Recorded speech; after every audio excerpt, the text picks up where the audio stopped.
Okay, we have now 50 plus persons here with us. Good morning, everybody, dear clients, dear friends. We are really very pleased to have you all with us. It's going to be also recorded for your colleagues. We'll send to all our mailing list the links, so you can actually then listen to, your colleagues could listen to presentation later on. We have a full-fledged agenda. That's why I would not like to lose too much time.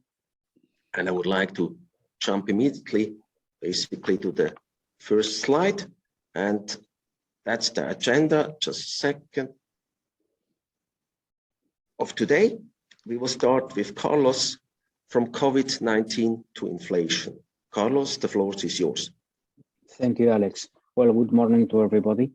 Yeah, there isn't that much to say on the COVID front. Obviously, it is a disease that keeps killing several thousand people a day today. So it's not like it is over, unfortunately. But from an economic point of view, we believe that most of the implications are over. The latest wave, as you know, of course, Omicron has been much more contagious. So look at these charts, how this latest wave is much, much higher than the previous ones.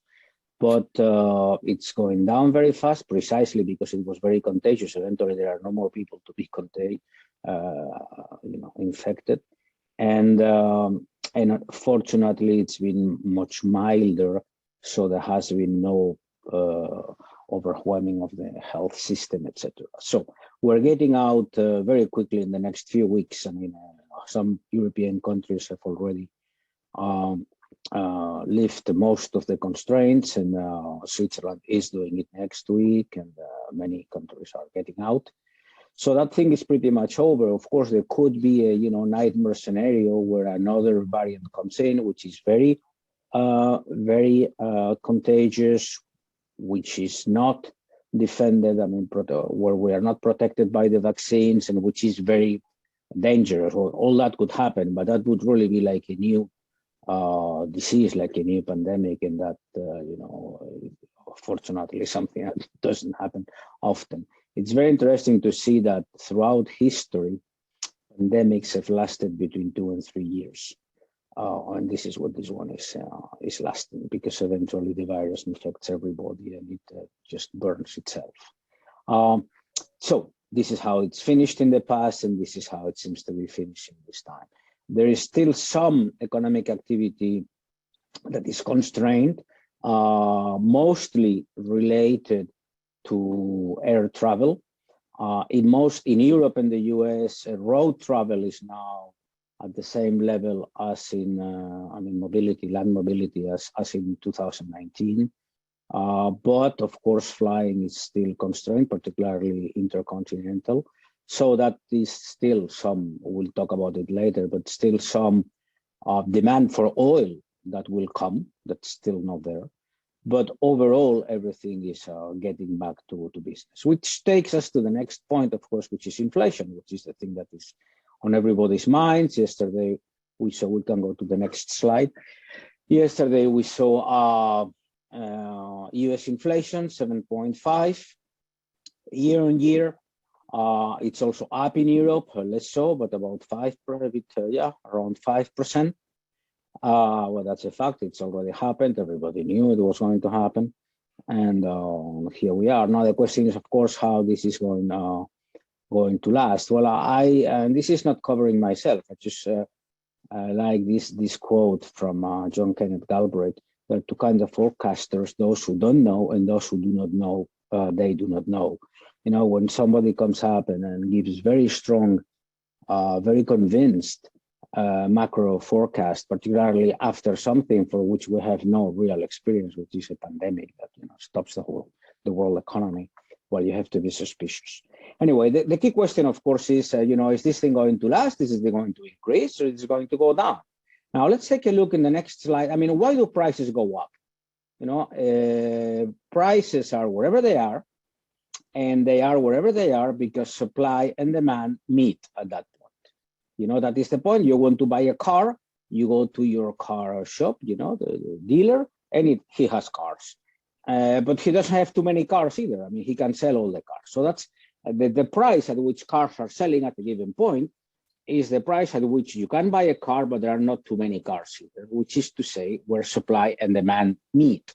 Now, it may happen that the supply goes down or up, decreases or increases. Now, if that happens, the price moves. If there are fewer cars to be sold, well, obviously, since the same amount of people wanted the cars, well, then the price goes up so that the people less interested or least interested in the cars do not buy them. And then the market balances again.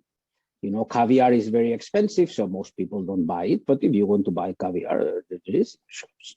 There's no problem. You know, the price, the market balances the thing. Now, demand can also move. At some point, people may be richer or poorer. Now, if people are richer, more people will want to buy a car or caviar. And if the amount is the same, the price will go up. And if people are poorer, fewer people. Anyway, so this is why prices move. Now, prices have moved, so inflation, many prices have moved in the last year because both supply and demand have moved in the wrong way for prices. Supply is lower because the supply chain was broken in many times. For instance, to go back to the example of cars, as we all know, Ford, for instance, Ford in the US gave notice just last week that they're stopping or reducing production in 8 plants because they don't have the chips, the microprocessors necessary. Now, that is from a point of view of the volume, on like 0.5% of the car. And even from the value point of view is very low. The semiconductors that car manufacturers use are very inexpensive. But you cannot finish the car without them. So all the cars are stopped, so there are no cars. So supply is down. You all read about the congestion in US ports or the lack of containers. Now the product which was made in China is just not getting there. And then at the same time, demand has been reinforced because governments, especially in the US, but everywhere in the world, have adopted looser fiscal and monetary practices or policies to help people go through the problems caused by the pandemic. And as we have pointed out in some of the previous communications, this time governments have made an effort to not only help financial markets as they did in 2008, but also, if you wish, the common guy, which has a bigger impact on demand, of course, because there are many more common guys than banks. So all this has pushed prices up, and that's clear. Everybody understands this. Now, the question is are prices going to continue going up? Well, for prices to continue going up, if you take the little, very simplified chart here, the second one, now the things have moved and the price is high. For prices to be still higher next year, the lines would have to move again. Now, do you think that the supply chain is going to get worse?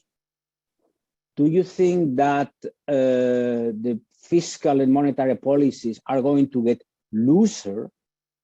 If that is the case, prices will keep going up. But if the supply chain problems get, if not completely solved, at least become less bad, and if authorities adopt a more normal fiscal and monetary stance, we should see a gradual decrease of inflation. That doesn't mean a decrease of prices. Inflation is not the price, it's the increase of the prices. So prices may increase in the next few, and they will increase in the next few months, but probably, but less. And this would be the base case, that inflation little by little goes down towards 2-3%, which is what the markets wanted. This is our case. This is, we believe, most people's case, and we think this is the most reasonable thing to expect, because both supply and demand should behave in a more normal way, are already, in fact. I mean, this is just a statement of fact. Foxconn, which makes among other things, the Apple iPhones, said yesterday that they are seeing the supply chain problems getting solved or improving, etc., etc. So this should improve. And we see how central banks are becoming a little bit tighter. But of course, what's important, what moves markets is not what everybody expects, because by definition, what everybody expects is in the prices. What moves markets is what nobody expects. Now, what could change this inflation forecast? We believe that there is something very, very important, which has a very big impact on many other things, which is the cost of energy. Energy is at the basis of everything. Everything we do is based on energy. That's why all these energy transition things, etc., will take a very long time, because it is a very complicated thing. And it is important. Now, we have seen the oil price go to 90. We see how, as we have explained many times, this is due basically to a lack of investment for the last 7 years. And that will take whatever, maybe not 7, but certainly 5 years to correct. So we have, even today, I mean, yesterday you saw the markets crash a little bit, because in the US now they said that they may raise interest rates by more than people expected, blah, blah, blah. S&P minus 2%, futures today in the red, and oil is going up already. At current prices, the total oil market is about 3.5% of world GDP. I mean, that's a lot, particularly for poorer countries. That's a huge part of their income, because they have lower GDP, but they do not have cheaper oil prices. So if we add natural gas and coal, which is also at record prices, blah, blah, we see that energy is a big, big part of the world consumption, and it's doubled in the last year. And contrary to the supply chain problems that I mentioned before, we do not see that problem being fixed. In fact, we see that problem being aggravated in the future. So this increase in the cost of energy can have a big impact on inflation. Now, the funny thing is, it can have an impact increasing inflation or decreasing inflation, depending on what governments do. In the 70s, when we had the first big oil crash and the first big wave of inflation, one of the main reasons is that since energy prices went through the roof, governments tried to cushion the blow by just inflating the monetary situation so that people would still have money. And then, of course, they created huge inflation. Of course, if governments do not do anything about it, and now people in Europe have to pay 300-400 euro per month more in electricity and gas, as they did before in gasoline, well, that if all other things being equal, that means there are 400 euro fewer to spend on other things. So that most of that money, by the way, is sent to the producing countries. So that is a big deflationary. This morning, the president of the ECB was saying that, we're going to be very careful not to kill the economy. So very important. Now, investment implications. Well, don't put all your bets on inflation going up or going down. And we believe that a position in commodities or in cyclical stocks is extremely reasonable at this time, because if inflation becomes moderate, they'll do well. And if inflation goes up, they will do extremely well. So that would be the implication. We believe that the base case scenario is that inflation will moderate, but the energy costs are a wild card that should be watched. That would be my point.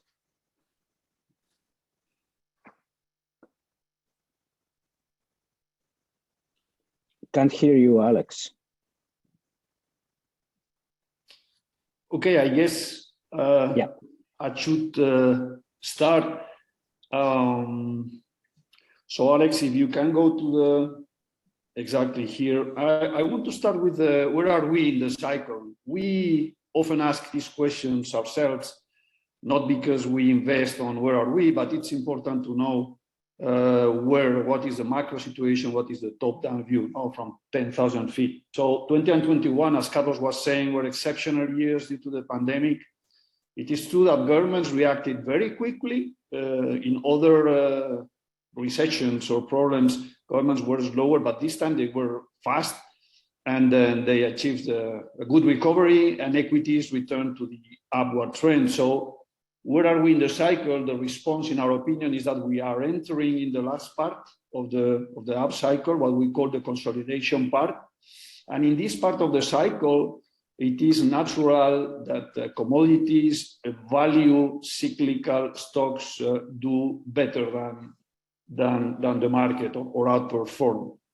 It's also important to highlight that in this phase of the cycle, in the consolidation phase, we have also risks arising because we are kind of, exhausting the cycle. And Carlos mentioned already the COVID. There is a risk, and there's a risk of a new variant. We also touched upon inflation, so there's a risk of higher sustained inflation. I will touch very briefly on the Chinese economy, which is the third risk we see now. And the fourth is geopolitical or geostrategic risk. Now we have Russia, Ukraine, Europe stuff, which is, very evident to all of us. So, conclusion here is that we are in the last part of the cycle. Normally, it takes 3-4 years, depending on how the Fed and the central banks manage the cycle, and also obviously depending on black swan. And this cyclical consolidation is historically very good for value and for commodities. If we can move to the slide number 9, you can see here that, we have 3-4 years, and then we may have another economic recession. So the key question here is, what do you do? I mean, do you hedge? Do you sell? What do you do? And, we can tell you what do we do. We are investing in good businesses. We are investing in good management teams and balance sheets. So basically, the portfolios are very biased to quality. So if there is a recession in the next 3, 4, 5 years, we will be protected in terms of, going down and then very fast being back to normal. Also, we buy at a discount as value managers, and this discount also protects us. So basically, quality and discount, it's an indirect way of hedging. Portfolios are very concentrated, as you know, both the classic and the natural resources are concentrated. And we think that they are also very, very diversified. So the risk is very limited. So we build the portfolio in order to be able to recover fast from a recession if this happens. But as we said, we see 3-4 years of the last part of the cycle. We think we can make this 10% per year. And if there is another recession, eventually we can buy the bargains we will see there. That's the strategy. It is simple. There's two long-term trends that I would like to highlight.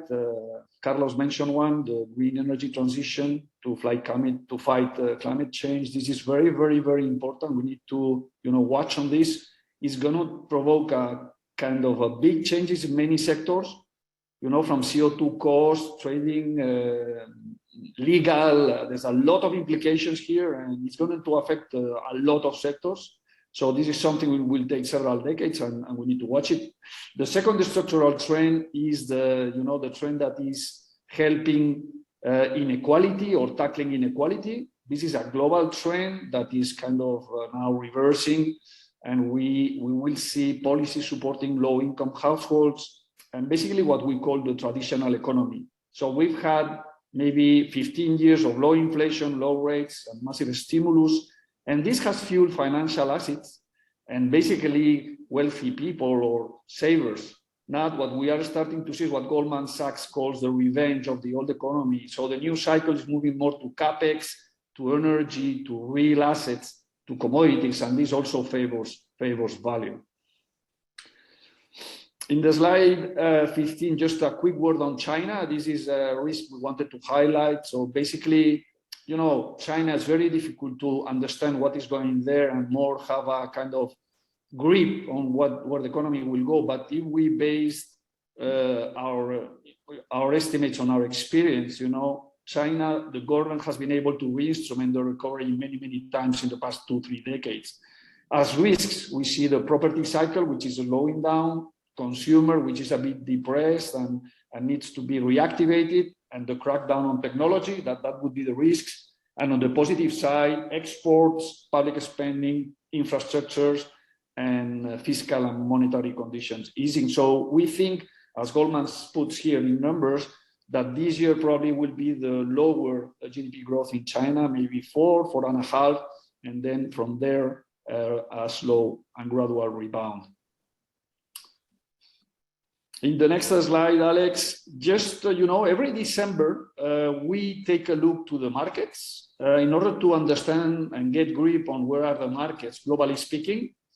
And these are the conclusion. Equities are not expensive. Even if a lot of people state that they are expensive, they are not really on multiples. The Standard & Poor's 500 is trading at 18 times adjusted by tech.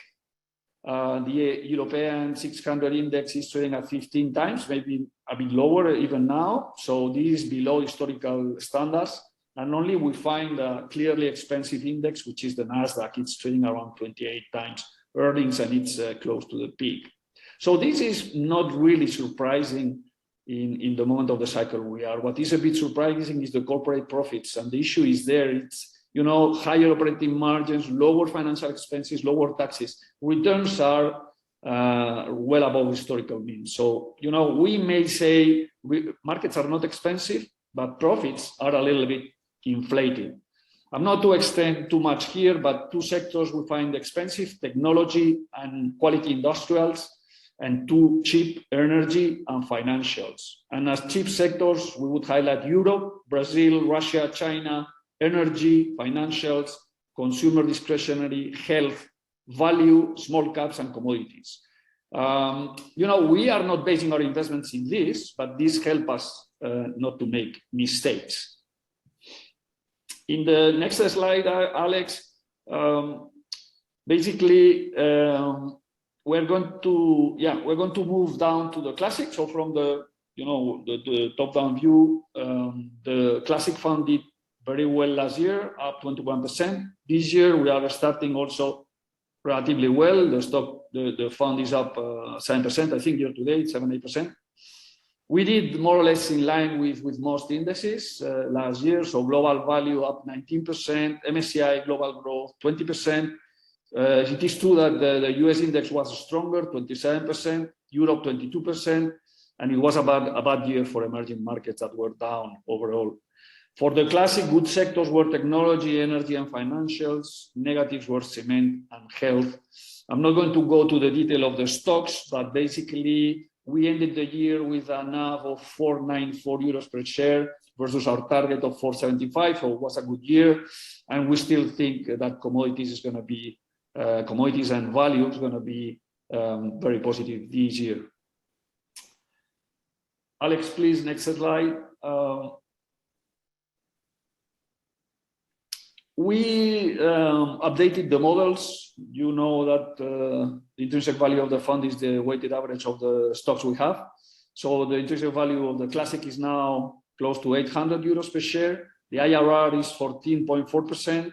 So really in the middle of the historical range, 12 to 17%. So the classic fund is not expensive, it's not cheap, it's in the middle of its range. And this matches the analysis we did on the different markets. So, we are fine with the valuation. We don't find any discrepancy valuing geographies, valuing markets, and valuing sectors. So everything makes a lot of sense on where, the cycle is now. If we move to page 16, I wanted to highlight a little bit the magic of compounding. It is tough to understand that 10% per year means doubling the investment every 7 years and multiplying by 4 every 14. So, this is what we have been doing more or less for the last 20 years. And this is what we think we can do for the next ones. We set a new target for 2022, 575 euros per share for the classic, another 15-16% this year. This is based on the different valuations we can build for the different stocks. And then we set a long-term target, which is 1,000 euros for 2028. This is easy to understand because if we expect a 10% return, we compound 10% for 7 years, we should be able to double. So this sets the path for us, and we can discuss every year if we are above or below the target. Two very brief comments on the comparison with the indices. We have a lot of investors comparing us with the index 1 year, 2 years, 3 years, and I wanted to, to put here 2 comments. First, in equity, short term is meaningless. I don't think that less than 5 years is really something meaningful. You need to go 10, 15 years in order to see if a fund is able to outperform. This would be my first comment. And the second comment is that we are not really obsessed by our performance. If we keep making 9-10% per year, we will be able to beat the index, because our performance is a passive consequence of our strategy. The market will do 6-7% per year, as it has done for 100 years. And even if you take 20 years, the MSCI World is doing this 6-7%. So we need to just do our target, 9-10% per year, in order to beat the market. And you can see it in the next slide in the chart. If you take a look to the classic, you will see that is basically what we get. We are almost at 9% for 20 years, and we are able to outperform the market, which is, as we said, 6-7%. Here we see the value index and the global the global index, the MSCI Global. So I think that this slide is always in the presentation because it represents half of the classic. Here you can see the 10 top holdings. And again, and I reiterate this, we have business that are quality, high quality. We try to look for good management teams that will work aligned with us and with clear strategies. And here, if you look through these 10 names that are half of the book, you can see several reasons why they are cheap. One is oil on emissions and peak demand. People are fearing of peak demand. The same for cement. Cement is cheap because people think, oh, these guys are emitting a lot of CO2, so this is bad. Also, banks are very cheap because of competition, regulation, and low rates. Aerospace is cheap because of the delayed recovery after the pandemic. And then we have a couple of restructurings like Henkel or Grifols, where we have strong opinions that they will do well. And I will enter in detail in Grifols later on. And this is the final slide for this part of the presentation. This is the MSCI growth versus the MSCI value. So all of us know that in the last 10 years, value has been underperforming. And just a comment here, now we are entering in the consolidation phase where valuation for tech and growth is really high, valuation for value commodities is very low, inflation moves up, so there's really the time to do mean reversion. And just take a look to the first peak on the left. The first peak is the tech bubble in the year 2000. And if you look to the 2 years before, the growth index massively beat the value. So it's exactly the same now, but at much higher level. It's a kind of 1 sigma or 2 sigma event. Growth has been outperforming massively, and the normal thing in the current consolidation phase is that value and commodities outperform. And this is, by the way, starting very clearly in the last part of last year and this year. I'm going to move to one investment case that we try to do in all the newsletters. So Grifols, why Grifols? Because it was the worst stock last year for the classic. It's unbelievable how a quality company, a quality business, a quality compounder can be the worst stock last year. Basically, 4 main reasons. We really did the due diligence here to understand what was going on. Too much debt, downgrades in EPS terms. The company made a strategic shift announced in the capital market days, and then they are not really taking into account the minority shareholders. So these, in our opinion, are the main reasons why the stock is weak. It fell last year 30% plus. In our opinion, the debt level is not a problem. It comes from a long process of acquisitions and it can be solved with the cash flow. Downgrades are basically due to COVID and some other stuff, but basically COVID, so short term. And the strategic shift is just marginal because they want to develop other products rather than plasma proteins. So it's not really something that worries us. But if we go to the next slide, you can see what worries us is that the management team, which is the family, and the family is the main shareholder, they are not really listening to minorities. They are not really well aligned with minorities. So, the company needs to make an effort. The communication is okay, but it can improve. The acquisition need to take a look also to return some capital, not only technology or market size. and the balance sheet needs to be restored. So we did a big due diligence last year. We did twice in the year, and we didn't find any serious problem in the business per se. So it's good news. And then the acquisition of Biotest last year, in our opinion, is a very positive surprise. And in the next 2-3 years, we will see the numbers coming to the P&L. Final slide on Grifols, and this is why we are buying more and more shares. This share is trading at 8 times earnings. Its main competitor, CSL, is trading at 33, and it's unbelievable. But yeah, return on invested capital for CSL is 19% and Grifols 6%. I mean, with the same business. So what has happened here is that the company has been buying blood centers, they've been buying companies, and they'll be maybe overpaying a little bit. So this needs to be digested, but we continue to average down, because if the company focuses in terms of acquisitions, in terms of capital allocation, in terms of communication, we can make a good money here. In our numbers, this stock has an IRR of more than 20%, 24% to be precise. Intrinsic value 25 euros per share, and it's trading at 11. Honestly, if we were a private equity fund, we would buy a big stake and help the management to focus a little bit. So having said this, I'm taking care also of the Natural Resources Fund.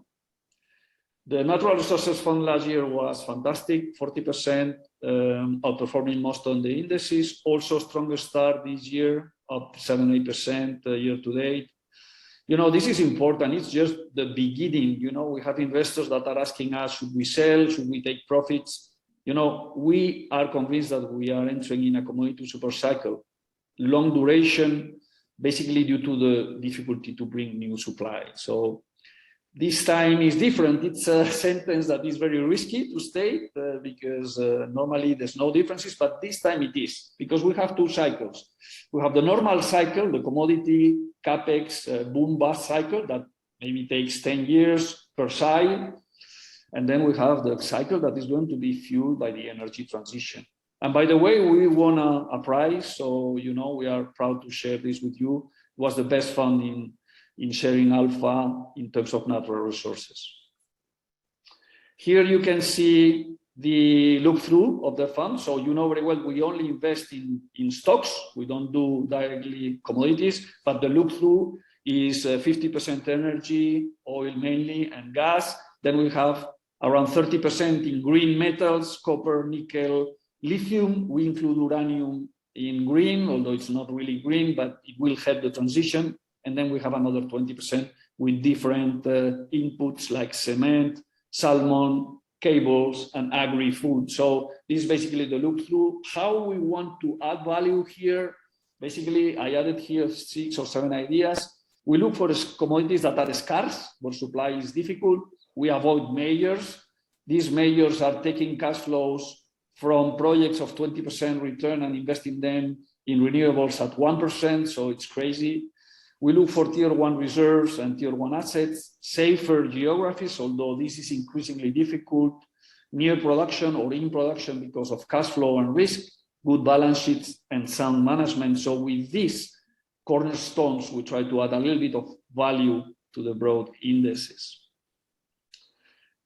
So what is the IRR now? We updated the fund, and it has happened something which is quite funny, is that I'm trying to update the companies, and it's a big fund. You go after the companies at the results.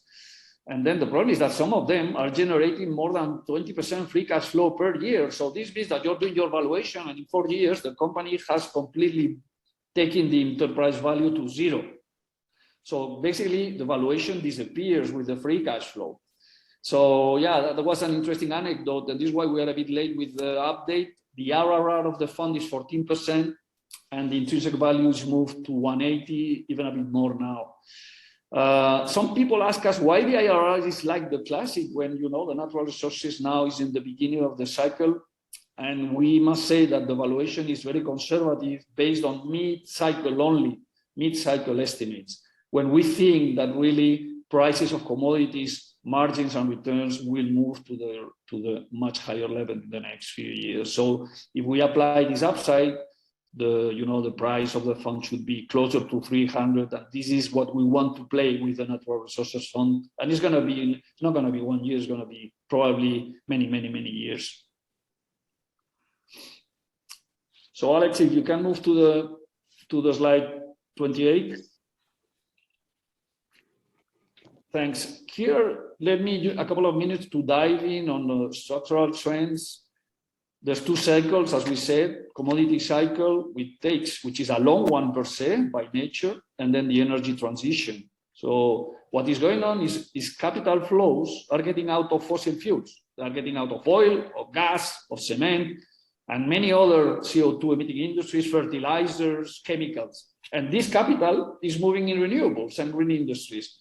So that is fine. The strategy is fantastic, but the problem is the execution, because capital is moving too fast out of things that we need, that we are using. We are using gasoline, we are using fertilizers, we are using gas, we are using everything which is still polluting, and taking capital from there to block the increase of the supply. So, the world needs to balance a little bit the capital moves that are moving too fast to green energy and out of fossil fuels and other polluting industries.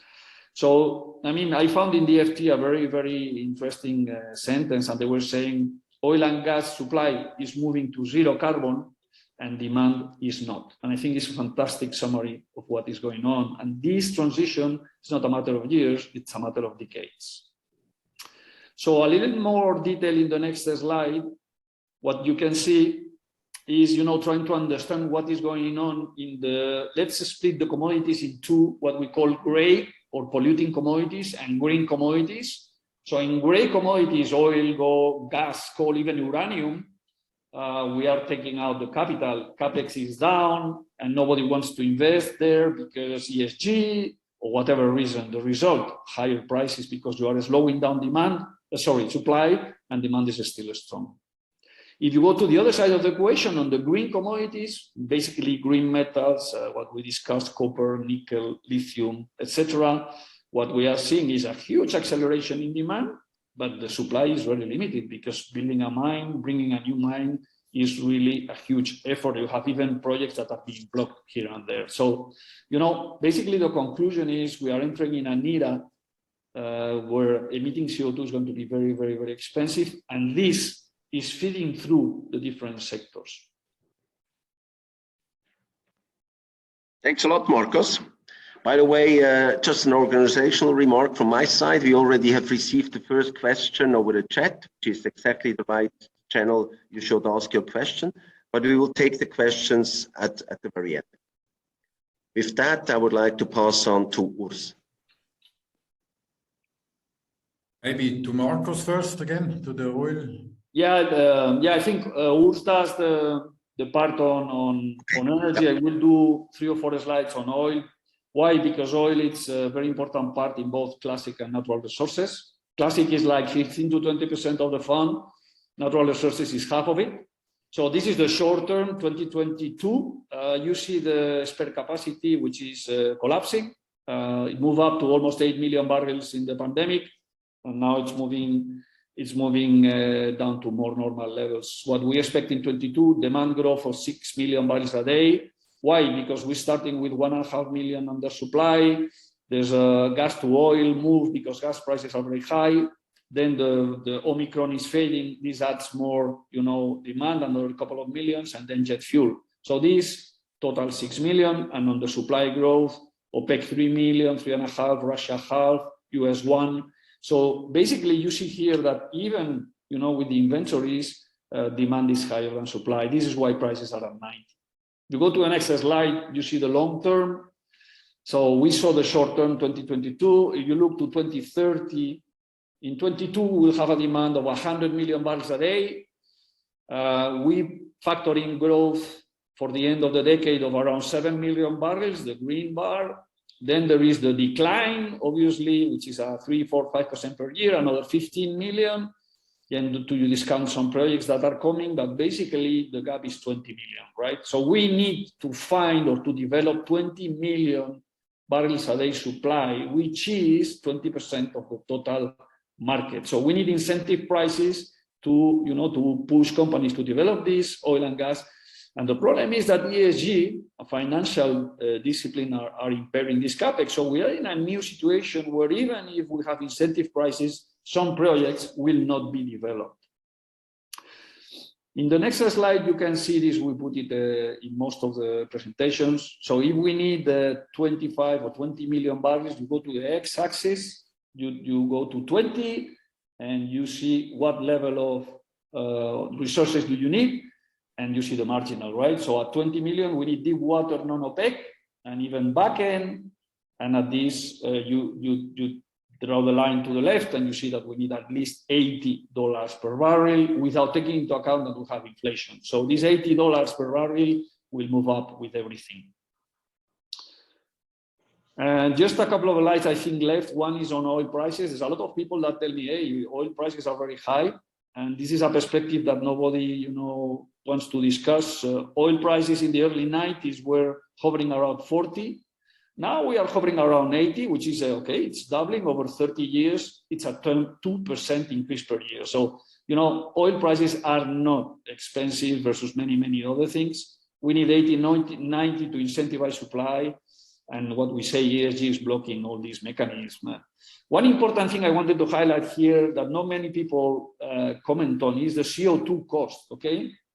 All these prices do not factor in the CO2 cost, because in the US, in most of the geographies where we produce oil, these companies do not pay cost of CO2 emissions. So if at one point we need to factor in CO2 emission trading scheme or taxes or tariffs, the impact in prices will be much higher. And in terms of valuation, just, it's unbelievable because, we've been discussing the sector for many years in terms of EBITDA, it's trading below 5 times. Look at the rest of the sector. So it's the cheapest sector in the indices. And I think I have 2 very fast slides as conclusions. On oil, it's very easy. Supply is very constrained, and we have ESG and financial discipline on top of the cake. Demand is very sticky, as you know, so all of us have a gasoline car and need to travel to the school and to buy food. So very, very sticky, very, very inelastic. We need 20 million barrels, 600 billion capex per year, only 600 billion needed. And we have 2 problems. One is how to invest in oil because it's not really ESG compliant. And the second is, as we said, demand is very inelastic. So if supply does not react, we will see prices at 3-digit. And this is our scenario. We think that supply will be impaired by these new ESG and legal and emissions regulations. And the conclusion for the natural resources is my final slide. I'm sorry to take so much time. So the natural resources is very well positioned for the cycle. We have 2 cycles in parallel: energy, reduced supply, sticky demand, and miners, reduced supply. So low valuation in energy. In mining, we find valuation a bit more mid-cycle. And the fund is protection, is pure protection against inflation because the best protection is equities, and within equities, commodities is a good protection for inflation. So I will conclude with that. Thanks a lot. And I hand over to Urs.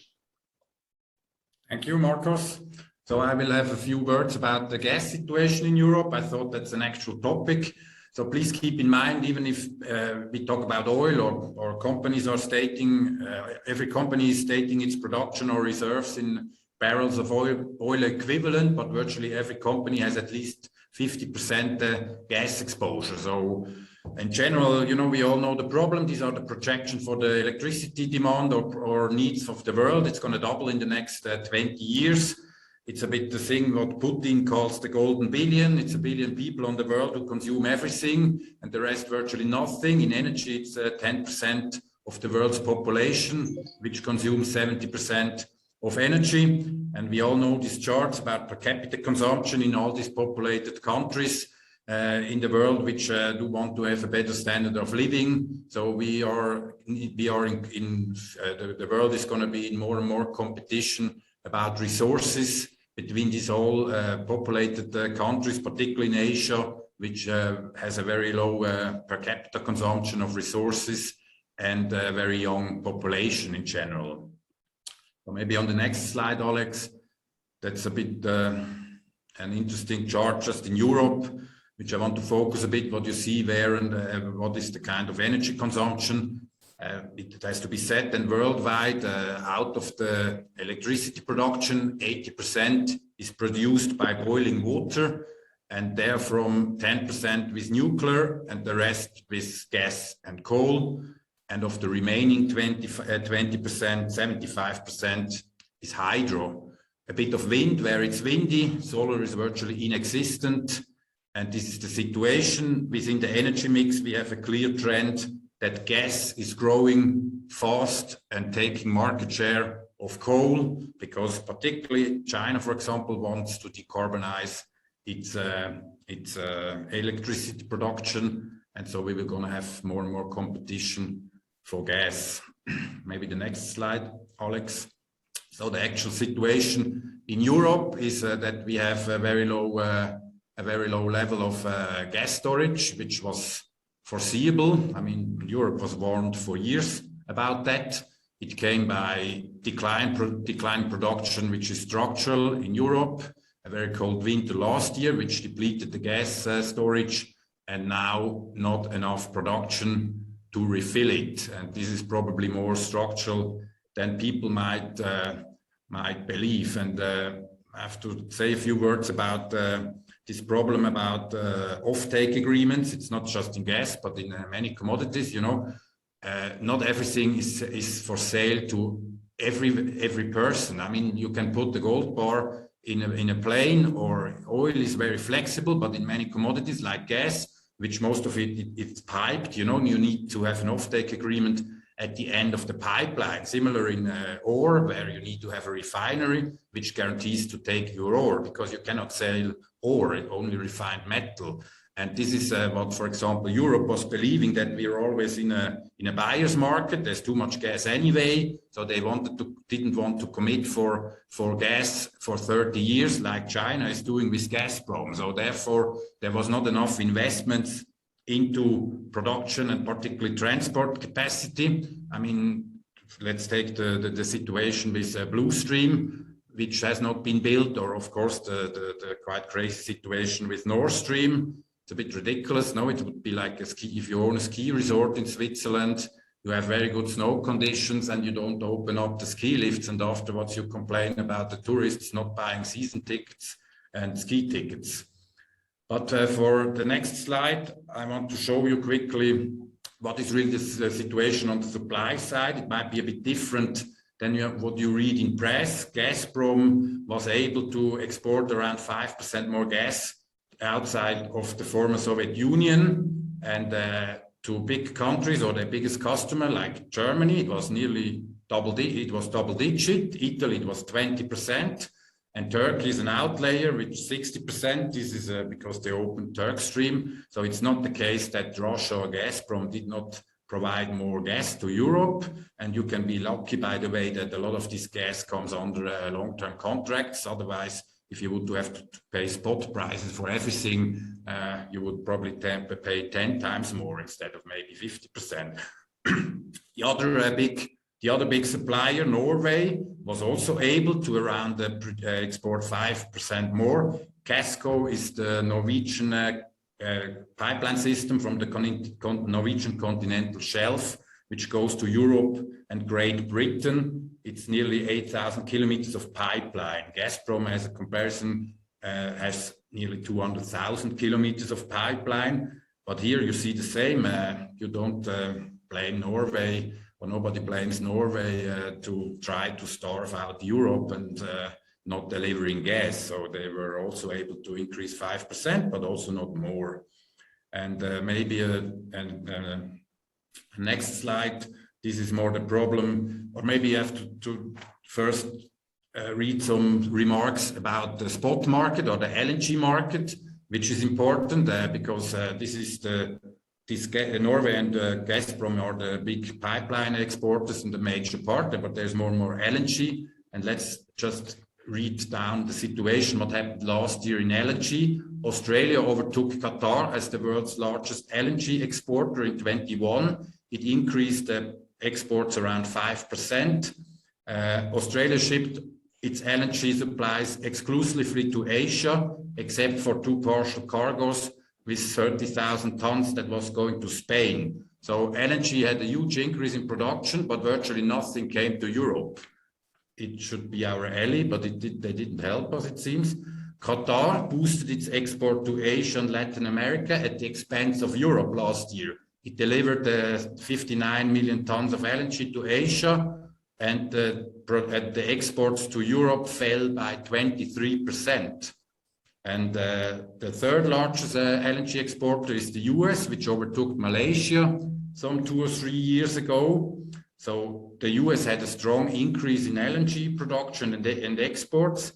Exports to Asia climbed 48% last year. Europe rose 32%, and shipments to Latin America doubled.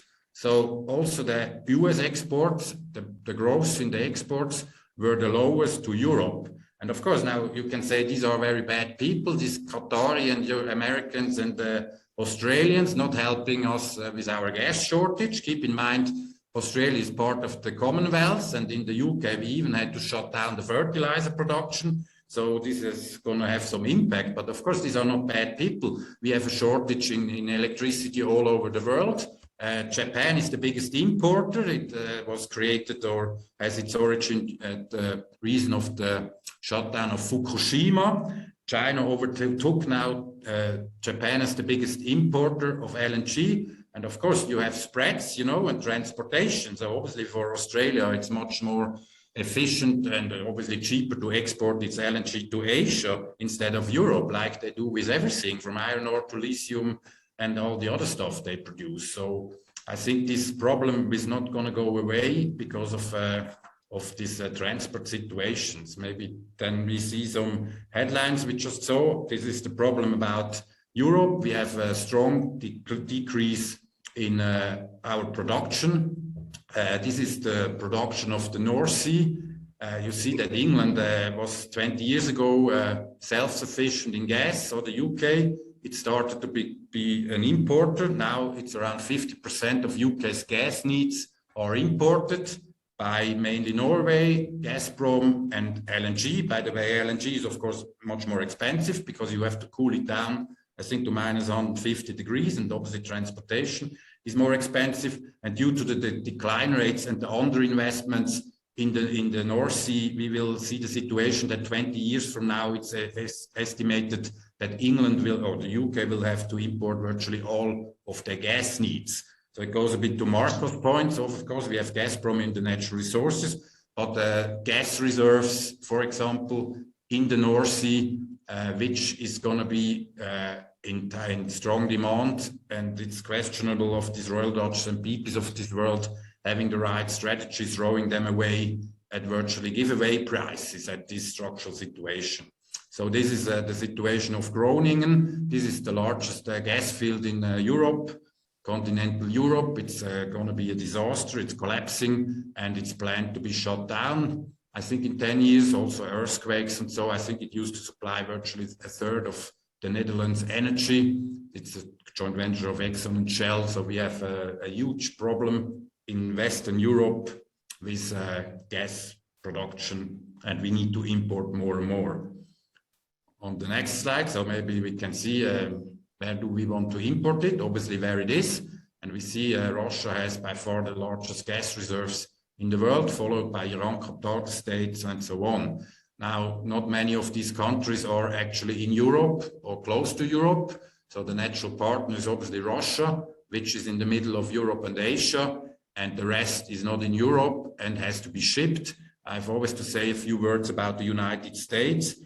Contrary to Western Europe, the United States is in a good shape or situation in terms of natural resources, because we see with Alaska and Canada, I mean, they have a huge continent, and they are self-sufficient potentially in everything. Of course, there are these problems about ESG and legal and compliance, but just naturally, the US has not the same problem like Western Europe with not having any natural resources. maybe on the next slide, Alex. So this shows a bit the situation.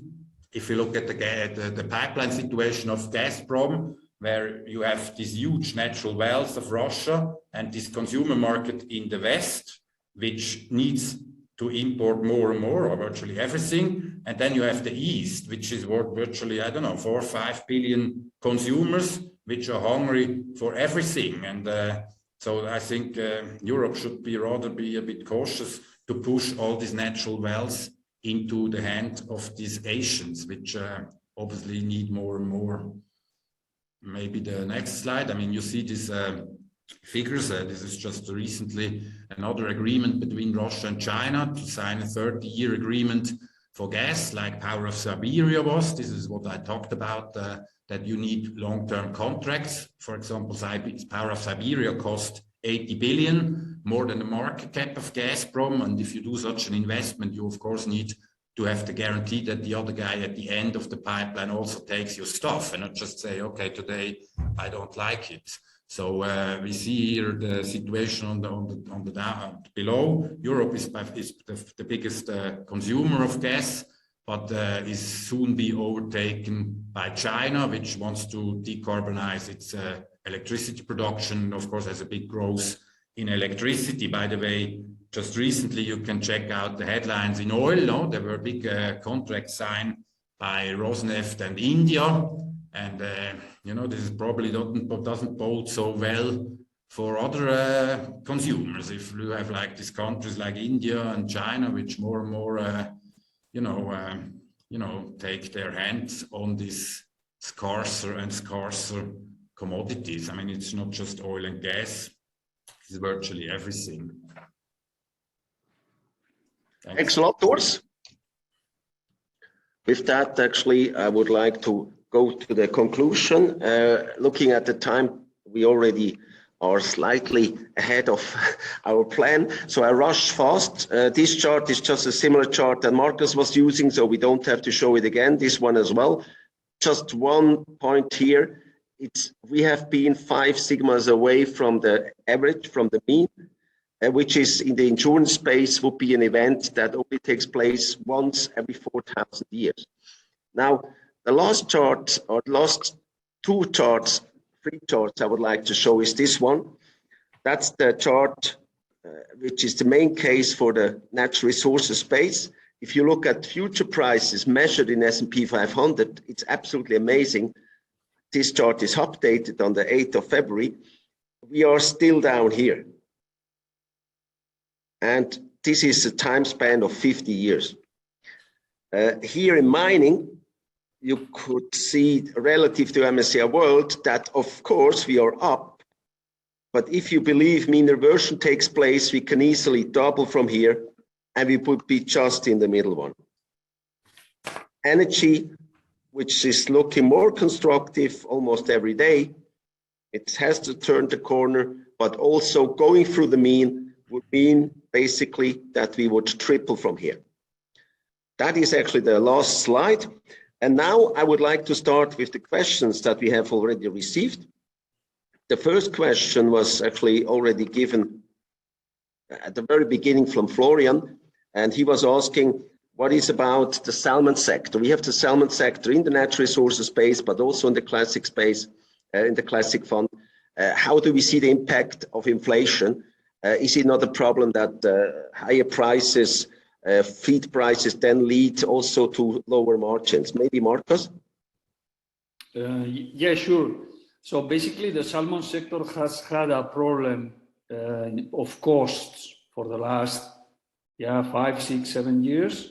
So feed costs have been up, and this is one of the main costs, probably is 40% of the total cost of the salmon farmers. So basically it's feed, and also, you know, diseases, because, you know, growing the volumes have led to diseases, to sea lices, etc., which has also reduced a little bit the productivity per volume, per unit.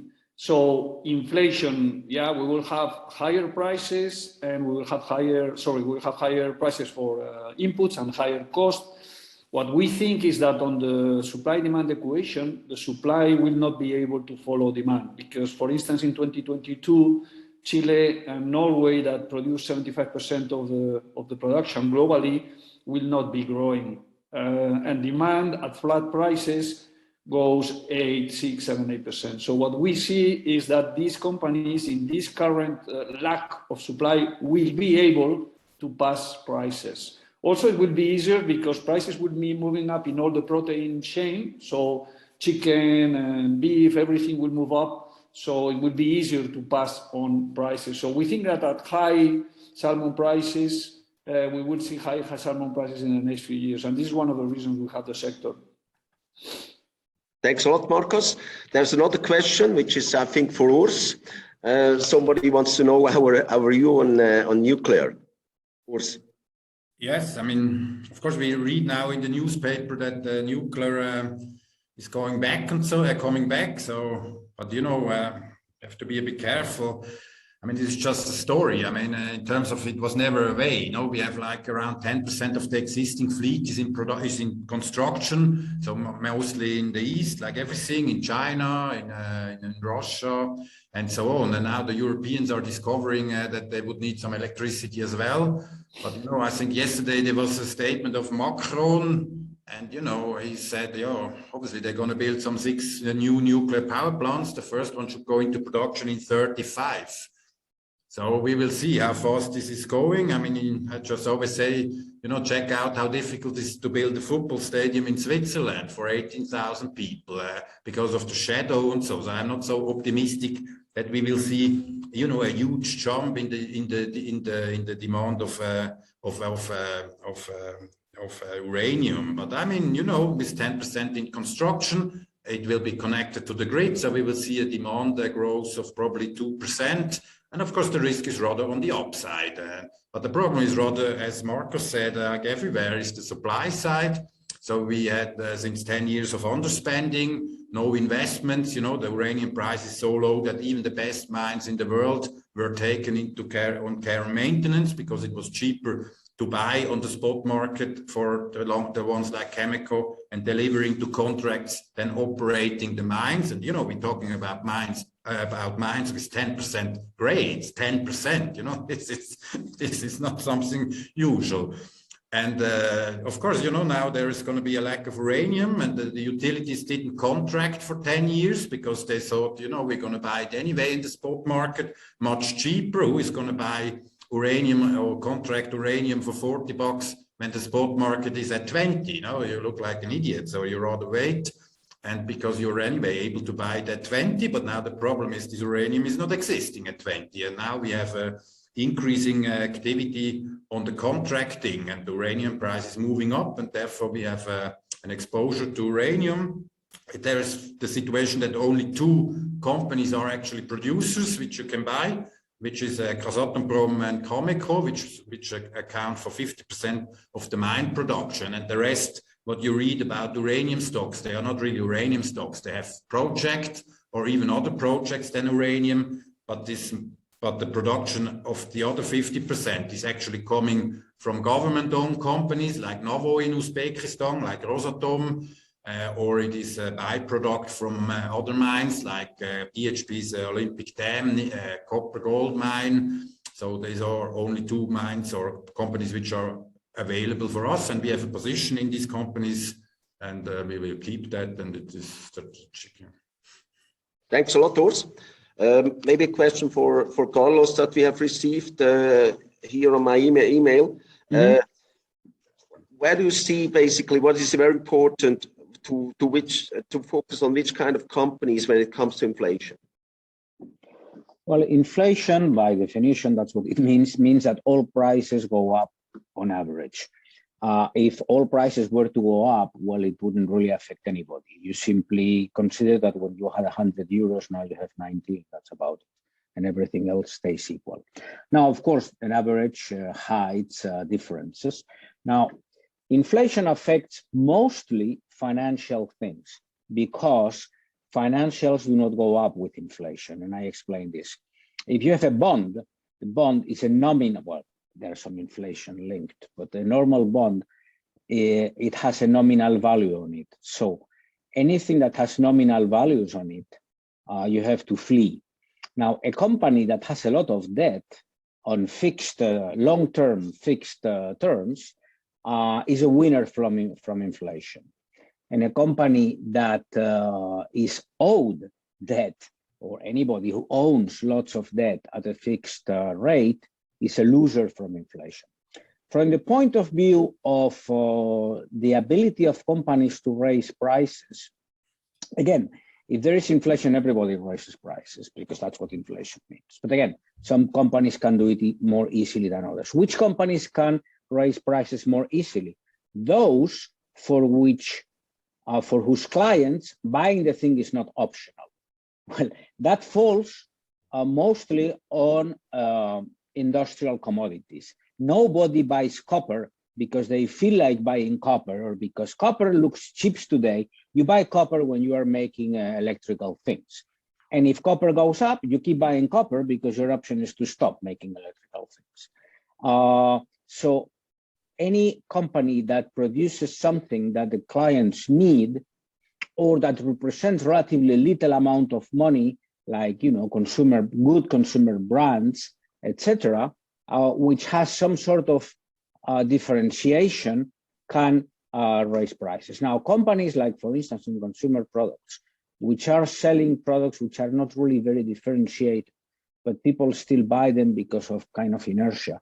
When they go to the supermarket and they see that the thing is up 5–10%, and you have a generic product that is very similar, that is up only 2–3%, or it is up also 5%, but from a lower price, well, they may give it a try. So in general, you have to take a look at the financial position of the company, whether it's a net seller, a net debtor, or a net creditor. That can have an impact. In most companies, this is not very important.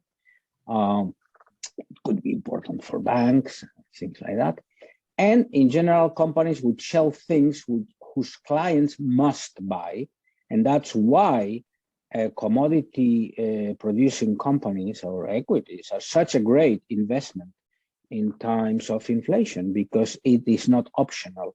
People, I mean, I said before, oil is about 3.5% at current prices of world GDP. Well, copper is 0.3%, and we need it for everything as much as oil, or as much as oxygen to breathe, because it's at the basis of electricity. So these things will sell with no problem. Thanks a lot, Carlos. There was another question actually coming if you are already investing in green energy companies. The short answer is no, and because we have a lot of other questions. The next one I think is a very interesting one for you, Marcos. It's about the shale oil space. Can they come back meaningfully in production? Shale oil or gas? Fracking. Well, yeah, but the question is about shale gas, I think. Shale gas. Yeah. Okay, yeah, on the green, we are making an effort, just an observation. We are making an effort in order to invest in green energy. So it's very difficult because the supply is very short. So really green projects are limited in number, and there's a huge interest in them. So the price are really, really high. So really returns for wind energy, for solar, for all this space, it's very difficult. It is a very crowded part of the market. But we found two companies that we are buying on the cheap that are producing cables, Prysmian and Nexans. It's a small position, but if the stocks do bad, we will increase it because we see them as a kind of green player in the industry because they will be in the middle of the, electrification, supplying the cables. Just a quick word this. On shale, so with the current prices, in oil it's easier because oil, you see that supply is somewhat limited and that we need to invest a lot of money, and this takes a lot of money and time in order to bring supply. This is why we are a bit more positive in oil. In gas, what we think is that shale will grow in both, in oil and gas. So the supply will grow, in shale gas will grow, and prices, in our view, will be at marginal, at least around $3.5 an MCF. Why? Because, although there is supply, and this supply will be also associated to oil supply. So an oil field also brings gas.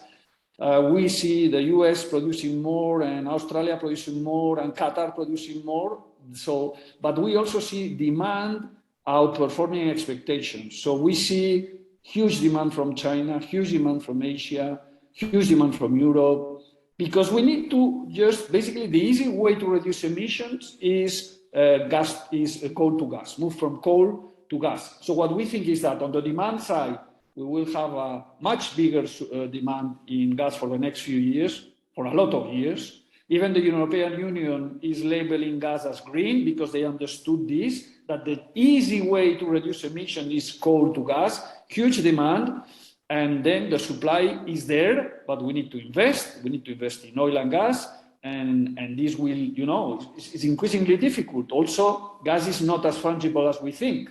It's not as easy to bring gas from Australia, as Urs was saying. So we are positive. We have 10%, 15% of the fund in gas, and if we find cheap stuff, we will buy it.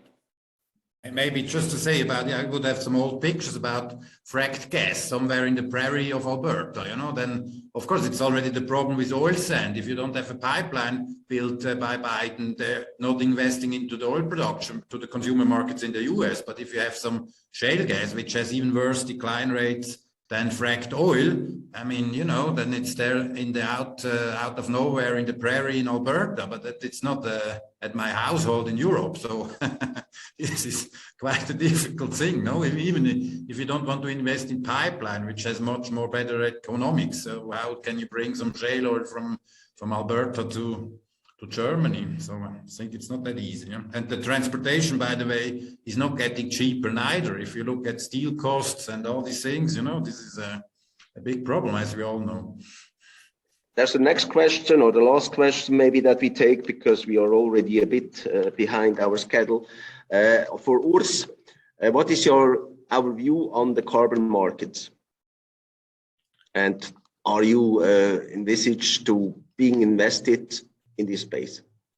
No, we will not invest in this space, no, because I remember I once invested at the very beginning when this came up 20 years ago, and then everybody thought it's limited. And I remember then we went along these carbon things, and then Spain was saying they have decreased the output of carbon despite having a GDP growth rate of 6%. You know, you can cheat about this. This is not a natural thing. This is just a gimmick of a government who artificially limits something. But I mean, if they want, they can print 100 times more of these things. And I think this is not a real asset. And I'm not saying it's not going up, but we invest in scarce things, which are commodities you have to take out of the ground, but not in schemes from governments which are artificial. Yeah, I would add that we don't invest in commodities either. I mean, we invest in companies that produce things, that make money almost at any price for the commodities. And of course, this is, as Urs says, this is not a market for stocks or real things, but it is more of a financial contraption. Absolutely. Thanks a lot to everybody. I mean, we are now 1 hour and 10 minutes. We had quite a lot of information, and thanks for participating, all of you. I saw that some visitors came relatively late, maybe mismatching the date with the time. But for all of you, we will send out the link as soon as it's ready, so that you and your colleagues can actually watch it again, or some parts again that you like. We are available for Zoom one-on-ones meetings, and hopefully Omicron will allow us to travel again. And we are really, really looking forward to see all of you again. Take care and all the best. Have a great weekend.